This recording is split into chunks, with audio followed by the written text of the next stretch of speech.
Hey Bella, get over here. It's time to shoot. There we go. There she is.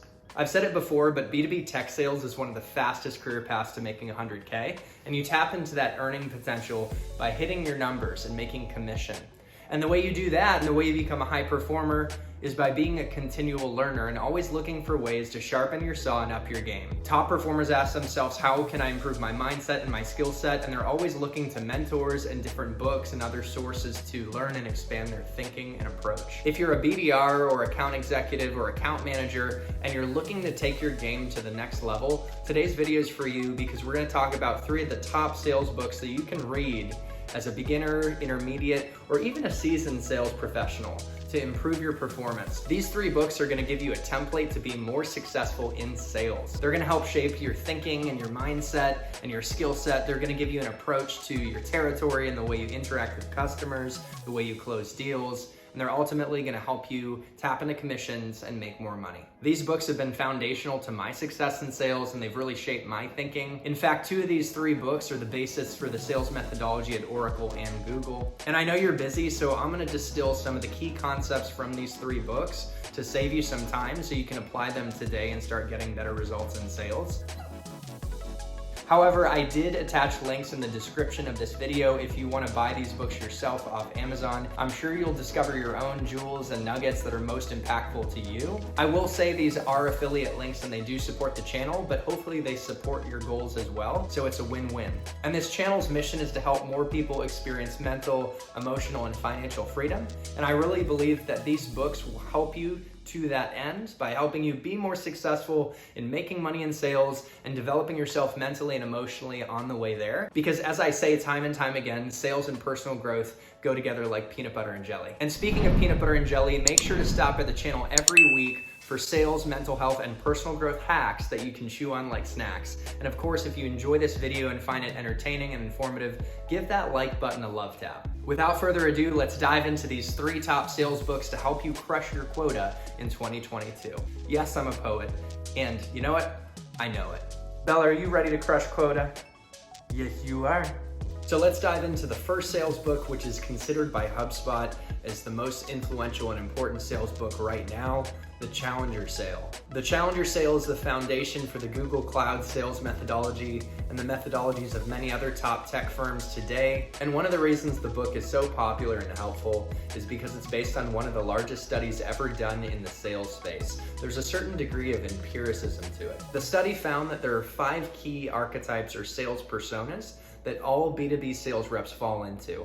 Of course, the Challenger Sale persona rose to the top, and over 50% of the top performers fit into that mold. The book encourages you to adopt the Challenger Sales mindset and approach in order to become a top performer, especially in a sales landscape where sales cycles are longer than ever before, more complex, more competitive, and solution selling requires substantial change on the part of the customer. Again, there are 5 key sales archetypes and personas, and they're not all mutually exclusive. You might find yourself in each of the 5 key profiles. However, we tend to lean more towards one or the other. So let's describe the other 4 key sales profiles, and you might be surprised at the one that ended up at the bottom of the pack. And then of course, let's dive into the Challenger Sales profile to understand what that mentality and approach looks like in detail. So in terms of the other 4 sales profiles, the first one is the hard worker. The hard worker isn't afraid to go above and beyond. They're self-motivated, they don't give up easily, and they love feedback and development. The second persona is the lone wolf. They're a top performer, but they're very independent and they follow their own instinct and march to the beat of their own drum. And they can be really difficult to deal with within organizations because they have trouble communicating interpersonally. The third profile is the problem solver. They're super reliable, they're gonna solve all of the customer's issues, and they're really detail oriented. And the fourth profile is the relationship builder. They're great at generating customer advocates and loyalty.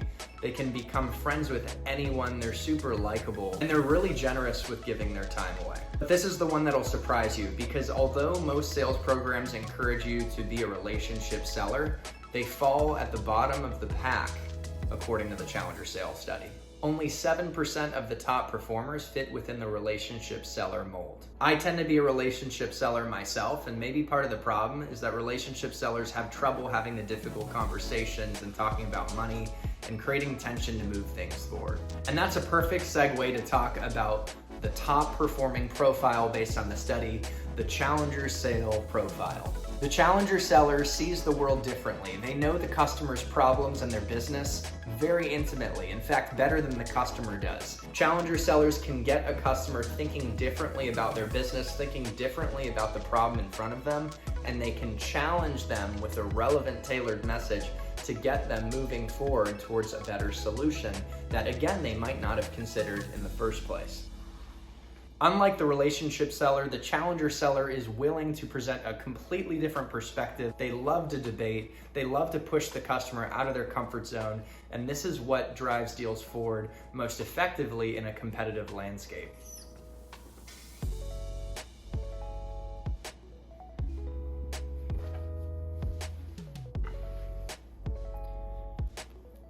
Challengers do three key things when they interact with clients and close deals. They teach, they tailor, and they take control.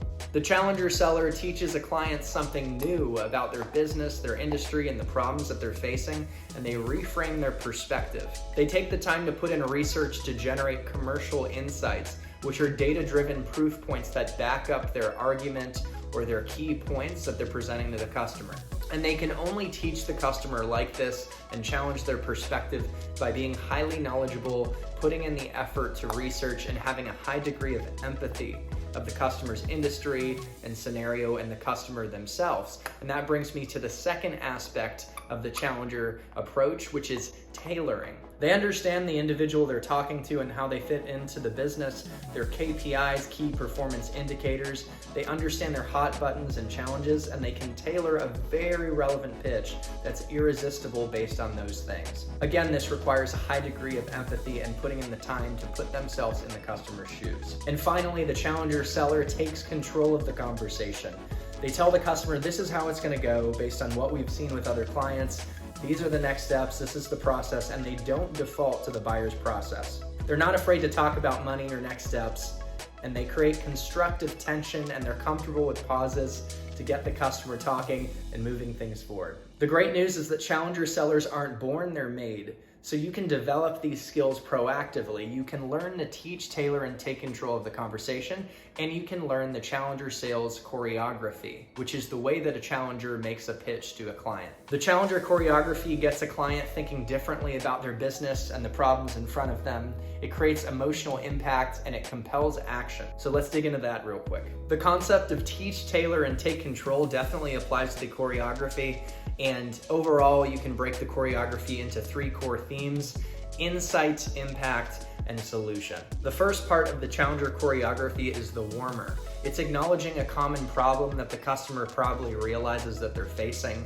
You might share statistics and commercial insights to back it up, and this demonstrates trust and credibility off the bat. You can get agreement from the customer that, yes, this is something we're facing. The next piece of the challenger choreography is the reframe, where you challenge the underlying assumptions that the customer has about the problem or a trend in their industry. You get them to reframe their perspective. Let me try and give you a quick example of a warmer and a reframe. Many companies are recognizing the value of moving to the cloud. It brings speed and agility and other substantial business benefits. But what many are overlooking and don't take the time to think about are the unexpectedly high bills that result if you aren't prepared to manage those cloud costs effectively. They can get very complex. The third part of the challenger choreography, Bella, is rational drowning. Rational drowning is throwing statistics at the customer to back up the reframe and assertion that you made. I could throw out, for example, some statistics that are pretty shocking on how expensive cloud bills are, or point to an article that talks about executives complaining about the cost of the cloud. The fourth part of the challenger choreography is emotional impact. You tell a customer story that illuminates what could go wrong. Customers want to avoid pain, and you could show them an example of what could happen to you if you don't act now. Going back to the example of cloud costs being unexpectedly high, I could tell a story of a client who came to my firm because one month their cloud bill was $60,000 when it typically was $2,000 a month. They didn't know what happened, and it turned out someone was mining Bitcoin with their cloud resources. Essentially, you show what could go wrong. Make the story emotional if you can, and it should stir up negative emotions in the client. Don't be afraid to do this. The client should be going in their head, oh snap, I do not want to end up that way. The fifth part of the Challenger choreography is showing the client that there's a new way and there's a solution. However, at this point, you have not mentioned your own specific solution. You just want to show them that there is a positive future and that they can avoid going down the negative path of the client that was illustrated in your emotional impact story. The sixth and final piece of the Challenger choreography is showing the client that you have a specific solution that can guide them down this new path and help them avoid the challenges that you illustrated previously in the pitch. Yes, it's finally time to talk about your product and how it meets the customer's need and helps them capture an opportunity in a differentiated way in the market. What makes your solution different? Focus on that. And finally, the book talks about handling objections, because let's be real, most clients do say no a few times before saying yes, and objections are a common part of the sales process. When a client has an objection, the Challenger methodology encourages you to validate the objection and ask questions to better understand where the objection is coming from.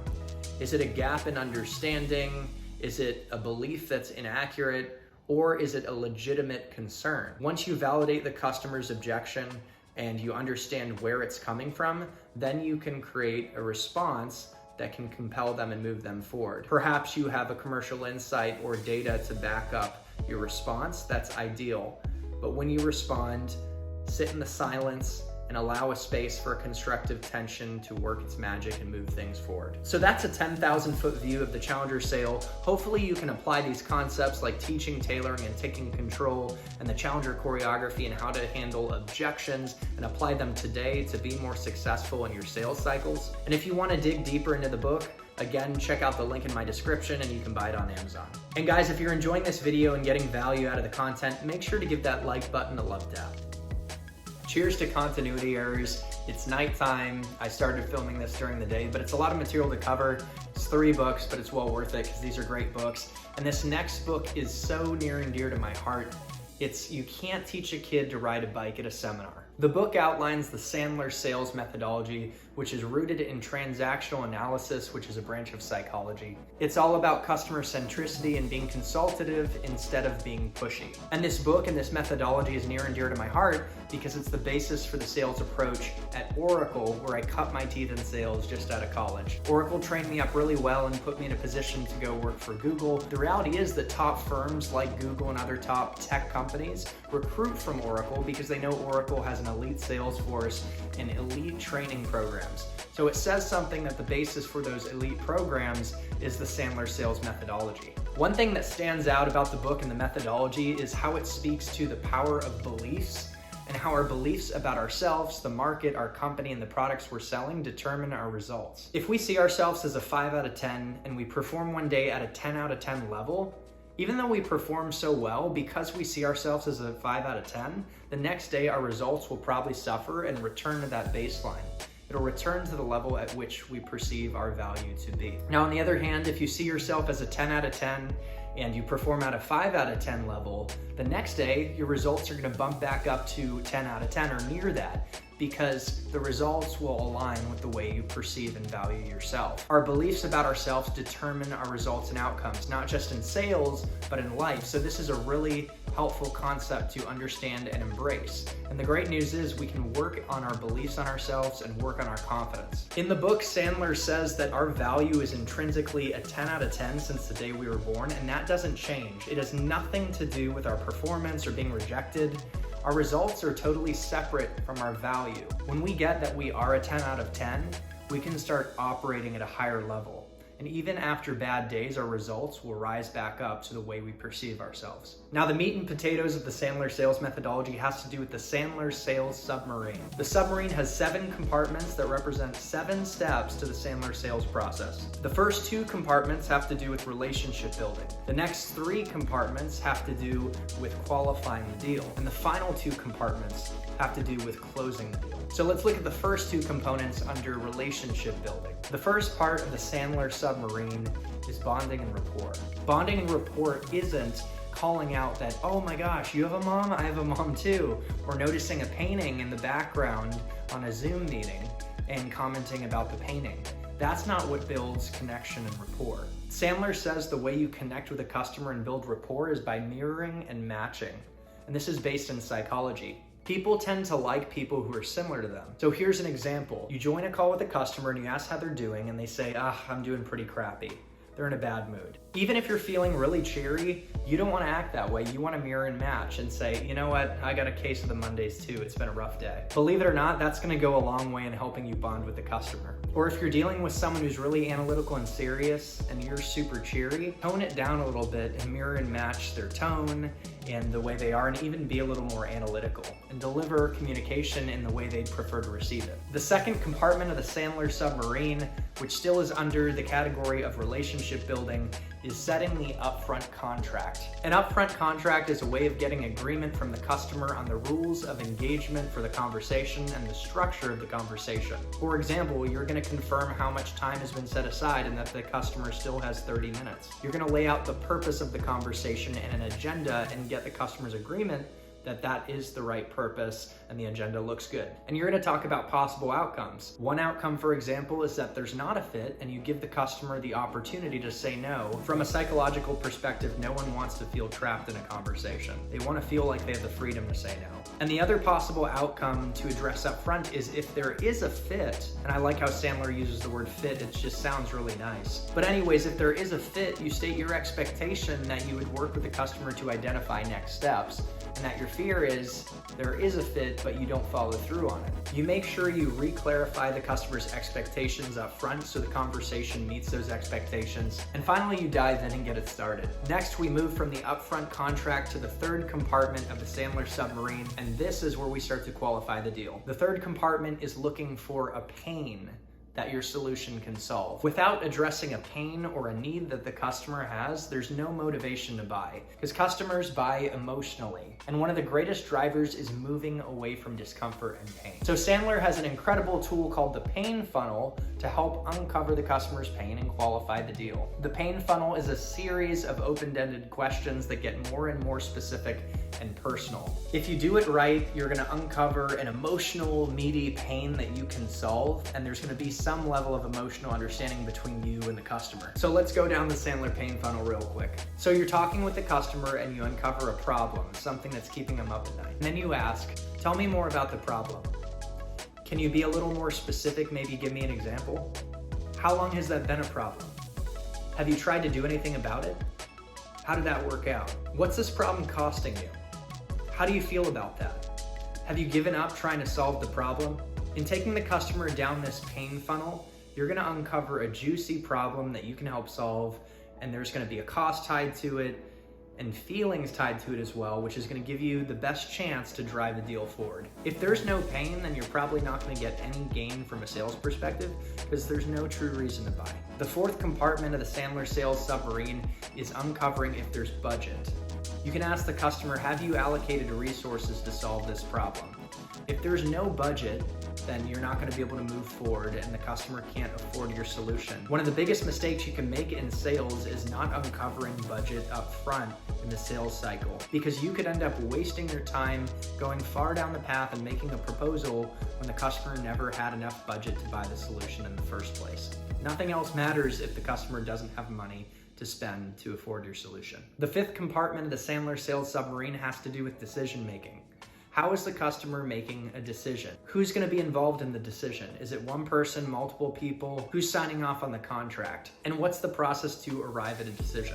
And now we're moving on to the sixth and seventh compartments of the Sandler sales submarine, which have to do with closing the deal. The sixth stage of the Sandler Sales Submarine has to do with fulfillment, and that includes giving a presentation that's tailored to the customer's decision-making criteria and process, tailored to the pains that you uncovered through the Sandler Sales Pain Funnel, and tailored to the resources and budget that the customer has available to spend on your solution. Fulfillment will include giving the customer an opportunity to say yes or no to your proposal after the presentation. Fulfillment is when you get a decision. And the final seventh compartment of the Sandler Sales Submarine is the post-sell. Once you've closed the deal, there's a chance that the customer has buyer's remorse or they have concerns, and you want to diffuse those up front and handle those objections. And of course, you want to open up the door to referrals and more business. Keep that customer happy.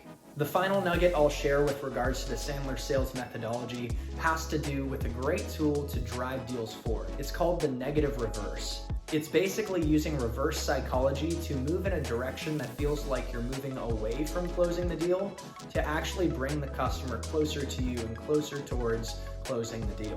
I know that sounds theoretical, so let me give you an example. As you move further down the sales cycle, you could stop and say, are you sure it makes sense to move forward?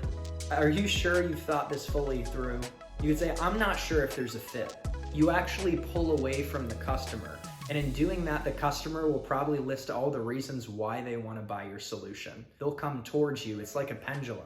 And in fishing, you don't want to set the hook too early, and you don't want to try to close the sale too early in sales. So pulling away can sometimes be the best thing to move a deal forward. If you guys are interested in diving deeper into the Sandler sales methodology and reading the book, You Can't Teach a Kid to Ride a Bike at a Seminar, again, there is a link in the description of the video below. And if you're enjoying this video, make sure to give that like button a love tap. The third and final book is New Sales Simplified, and this book is a gem for anyone in a hunting role who's doing heavy business development, trying to break into greenfield logos, breaking into accounts that are embedded with the competition. The first thing the book talks about is how to fail in new business development, how to guarantee you're not going to be successful. People who are overly analytical, who are too nice, who fail to plan and protect their prospecting time, and who don't take the time to develop and refine a sales story, those are the people who are going to fail in new business development.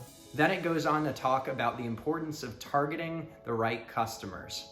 Come up with a finite, feasible, focused, written list of customers that you're going to target and put that into a territory plan. When I say focused list, we're talking about clients who are your ideal customer profile. They're at the right stage of the journey. They probably are facing the challenges that you address, and they have the financial health that allows them to actually afford your solution. One thing I love that the book talks about is using your sales weapons to be successful as you hunt for new business. What are your sales weapons? Well, the most important sales weapon is your sales story, which introduces the prospect to the problems that you solve, your solution, and how you solve that problem in a differentiated way in the market. You might have a headline, a transition statement that leads to introducing the problem. You'll introduce your solution, and you'll talk about how your solution is different from everyone else's and meets their need in a unique way. You'll take bits and pieces of that sales story and use it in your cold calls, you'll use it in your voicemails, you'll drop those points in your emails, and you'll use them in discovery calls. Your sales story is your foundational sales weapon, and you deploy that through email, through phone calls, voicemails, even LinkedIn. And you also unleash it in an actual conversation with a customer. And it's up to you to decide how to tell the story in different contexts. The book talks about cold calling and voicemails, and in that instance, you're going to use a mini sales story because you don't have so much time. Executing the cold call starts with preparation. You have to have a goal in mind, and you have to have an idea of the different steps that you're going to take as you approach the call. When it comes to opening a cold call, the author encourages you to be direct and candid and to say, hey, I know I'm interrupting your day. Can I steal a minute? Recognizing that you are taking the customer's time. He believes this is efficient and it wins trust with the customer. And of course, you need to deliver your sales story in a succinct manner, talking about the problem, your solution, and how you're different. Objections will probably come up and you need to dance with those objections. And the author says to make the ask for the meeting 3 times before giving up. The book also lays out a framework for discovery conversations, which are the epitome of sales, especially in a new business relationship. They set the tone for everything else. The book says to start off with bonding and rapport and understanding the prospect's personality and style. Then it says to set an agenda and get buy-in on the agenda. From there, you dive into your sales story, and you want to be succinct, and you want to deliver the sales story first instead of putting the ball in the customer's court like every other sales rep does and expecting them to just offer up their needs. By being prepared to deliver your sales story, you win trust and you help frame the conversation to be efficient through the lens of where you can help. After the sales story comes pointed discovery questions. Personal discovery questions, questions that are strategic, questions that are connected to the issues that you're trying to solve for, and finally process-oriented questions to know how to efficiently move the sales cycle forward. And finally, you need to confirm a fit and close on next steps. And ideally, you do that before getting off the call. Finally, the book talks about executing, and that includes creating a personal business plan where you set goals and you have a strategy and approach and you can stick to it and you can measure it over time. It includes blocking off time for prospecting and protecting that time to keep a healthy pipeline. And finally, keeping a balanced pipeline.